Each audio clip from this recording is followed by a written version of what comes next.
I've been rotating between film and digital photography since 2009 or earlier, and in this video I'm going to list a few reasons why I think that film is better than digital in some areas of photography. Because right now I'm in a situation where I'm replacing my film cameras more and more with digital cameras and using film less and less, so this is the perfect time to remind myself in which areas film has the advantage.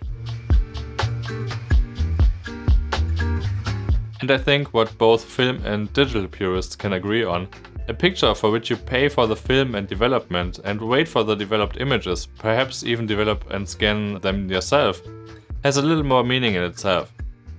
At least for the photographer. And that's also the reason why I, even if I'm in a phase where I'm just hating film and everything that has to do with it, I wouldn't sell my film camera. So here are my reasons why film photography is better than digital photography. To all the haters, the video on why digital is better is coming soon.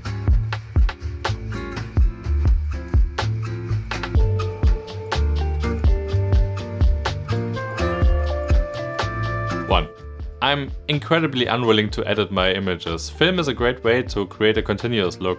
It takes a while to find a film stock that looks the way you want it to, but once you have found the right film stocks for you, it's a gift that the images arrive with a good look and you only have to edit tweaks here and there.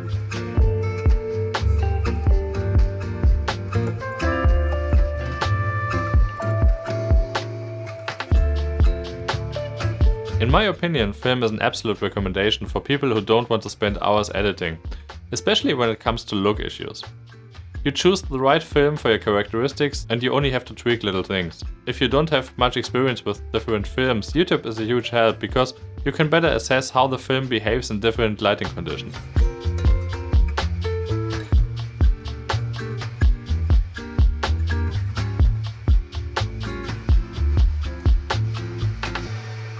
Second, film is very forgiving. The dynamic range of film like Kodak Portra has about 12.5 stops of dynamic range. That was more than digital cameras until a few years ago.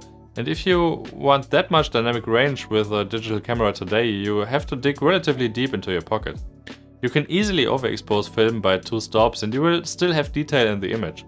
Sometimes the look changes completely and it looks nicer than normally exposed film. If you are shooting in uncontrolled conditions such as street photographers, it can be really beneficial that the film reacts in this way. I also have the impression that the range between bright areas that the film just barely captures and overexposed areas is much softer because it doesn't just burn out like the digital sensor does.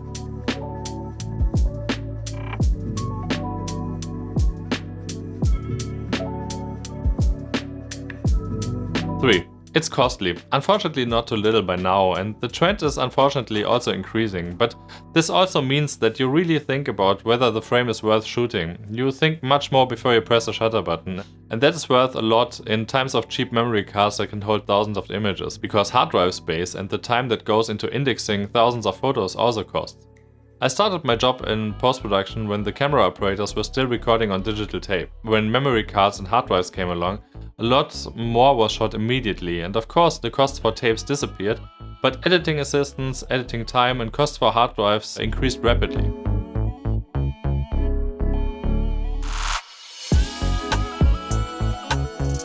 Creativity often thrives on limiting yourself, and if I have 3 frames left on my last roll of film, which are not particularly light sensitive, I have to assess whether I'm going to shoot them in the last hour before the sun goes down. Just thinking about how many more pictures I can take on my trips puts me in a situation where I have to think a lot more about storytelling than if I could just fill up a memory card and dump it onto a hard drive in the evening. When I'm shooting personal projects digitally, I often intentionally limit myself to 36 or 72 images. This may sound strange, but it's my little secret to force myself into the situation. When I take photos, I have the incentive to stay below 72 pictures and to be able to tell the story at the same time. Try it out, it works wonders.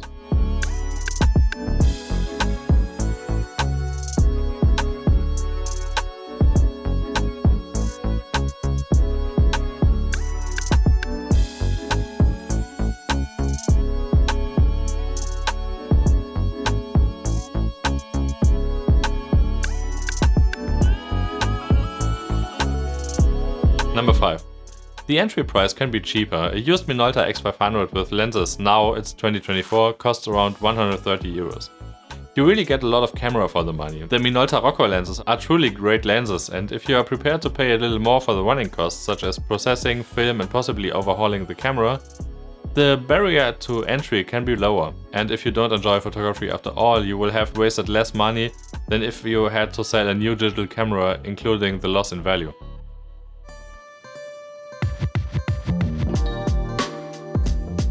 6.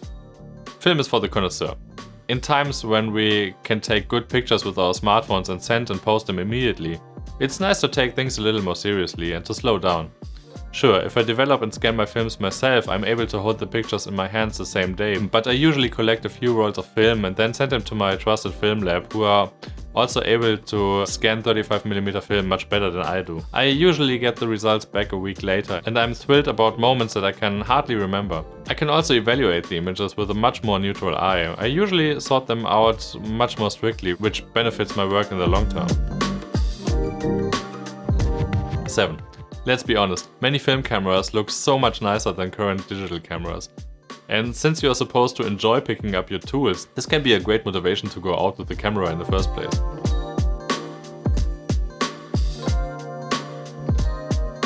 As you can see, I think that both analog and digital have advantages and disadvantages for me, and I find it unnecessary to present myself as a purist by defending one of the two techniques, as if the quality of a photograph were seriously dependent on it. That's why I enjoy both mediums and will probably continue to use both. And of course there will be a video in the next few weeks on why digital photography is better than film photography. So that's it. I hope you enjoyed the video and I would be very happy about a subscription. See you soon.